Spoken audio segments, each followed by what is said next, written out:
जय श्री हरि। आप सभी प्रिय पूज्यों से मैं सबसे पहले फिर से एक बार क्षमा मांग लूं, क्योंकि मैंने बहुत समय लगाया आपकी सेवा में प्रस्तुत होने में।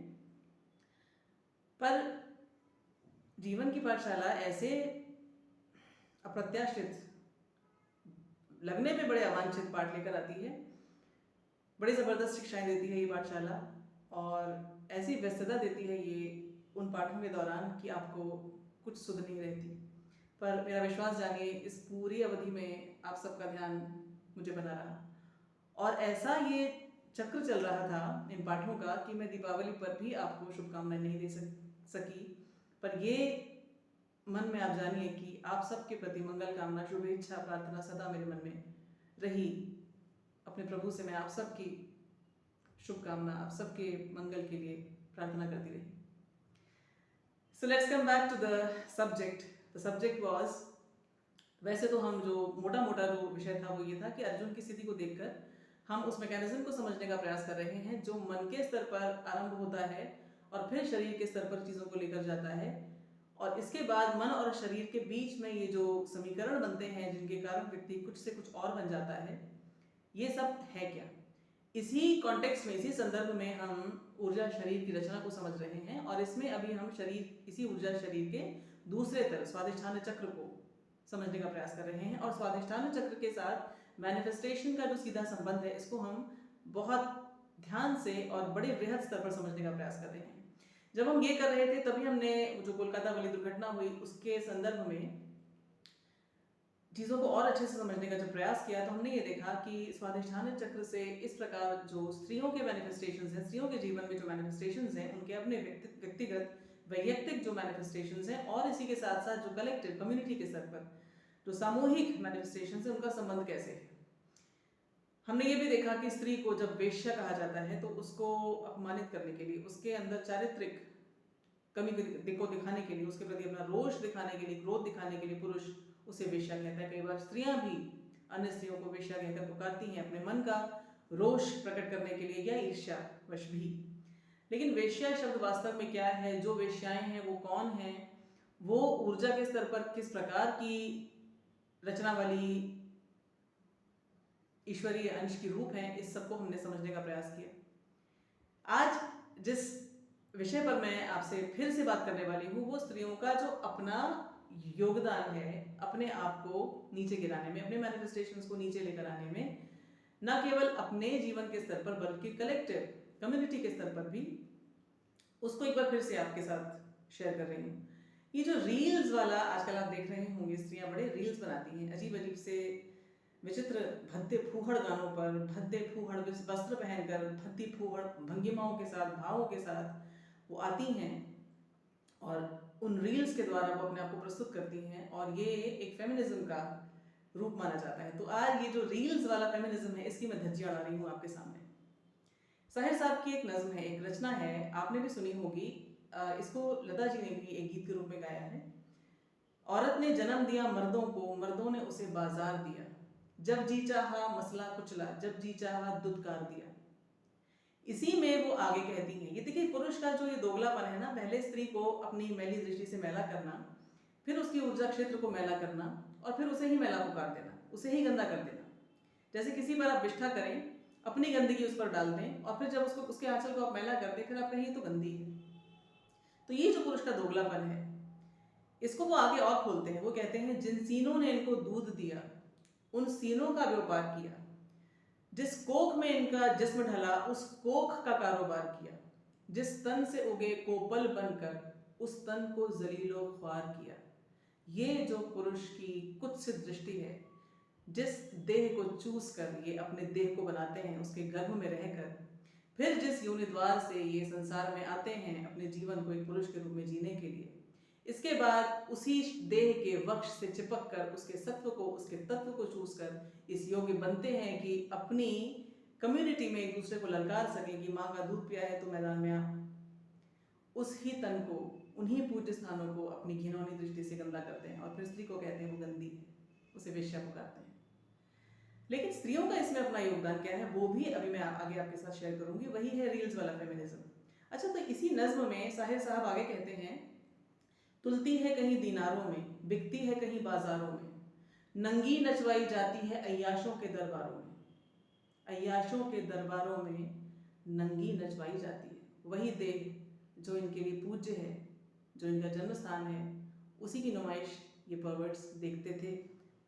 अय्याश वो जिनको ये फैसिलिटीज़ थी, जिनके पास इतने रिसोर्सेज थे, जिनके पास इतना धन था, इस प्रकार का प्रिविलेज था कि वो स्त्री को एक मांस की बोटी के स्तर पर रिड्यूस करके उससे अपने परवर्जन को तृप्त कर सके।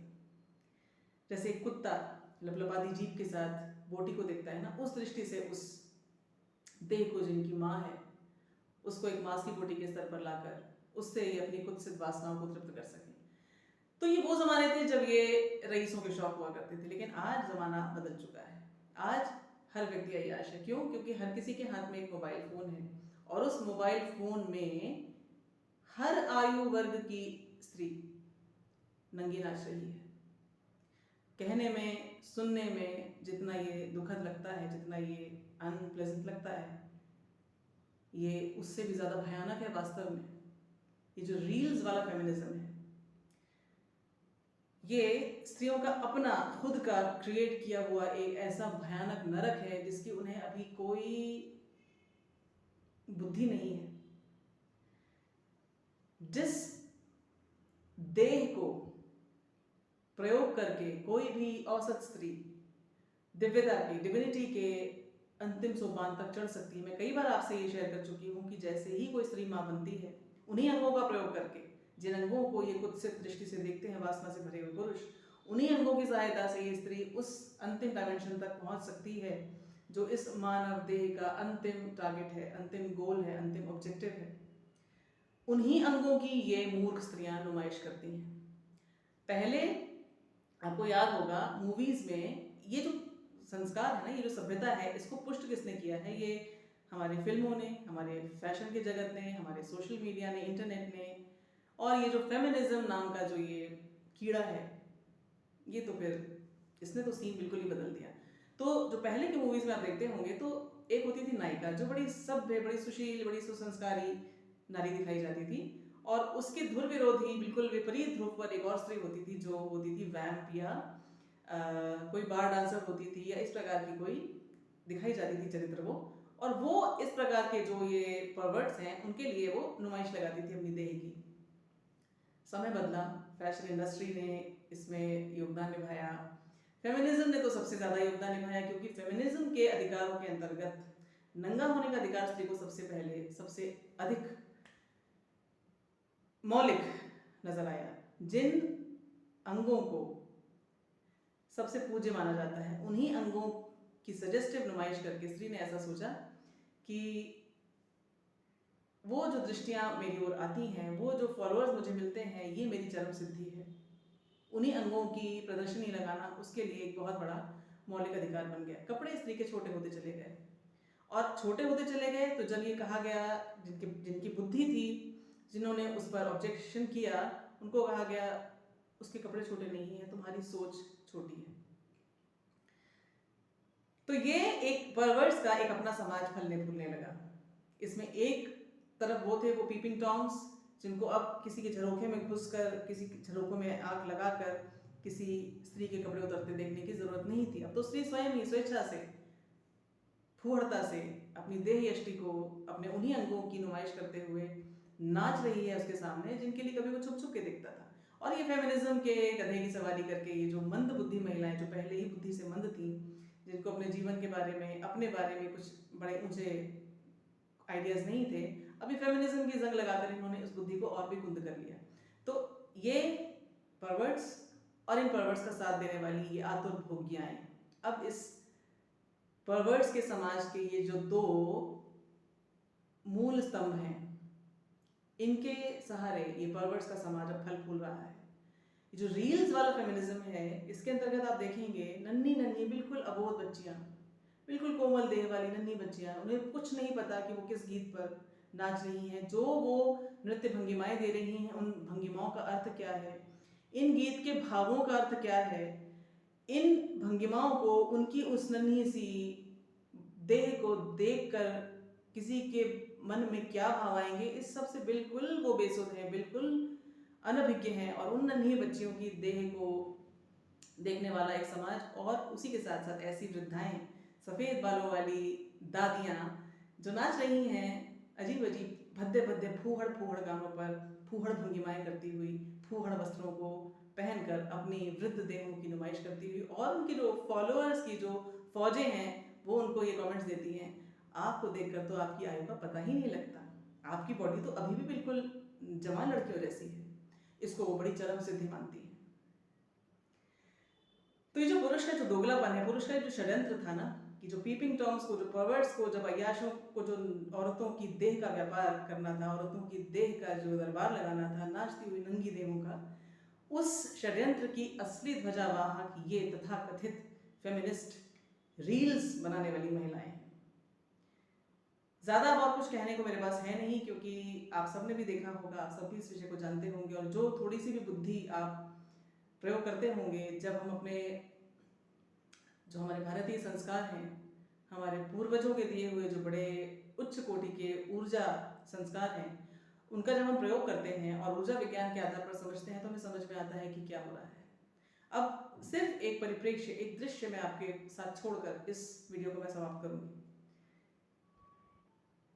कल्पना कीजिए, मोबाइल पर 16, 17, 18 साल का एक बच्चा देख रहा है एक रील, जिसमें एक उसकी दादी की आयु की महिला नाच रही है, आज की रात मज़ा हुस्न का आंखों से लीजिए, और उसकी देह को देखकर, उसकी देह के वो फूहड़ भाव देखकर, उन भंगिमाओं को देखकर ये पुरुष, ये बच्चा काम उत्तेजित हो जाता है, और फिर अपने वीर्य को स्खलित करने के लिए वो हस्तमैथुन करता है। साहिर साहब अपनी इसी नज़्म में आगे कहते हैं, औरत संसार की किस्मत है, फिर भी तकदीर की हेठी है, अवतार पैगंबर जनती है, फिर भी शैतान की बेटी है, ये वो बेइज्जत माँ है जो बेटों की सेज पे लेटी है। सोचिएगा इस विषय को। जय श्री कृष्ण।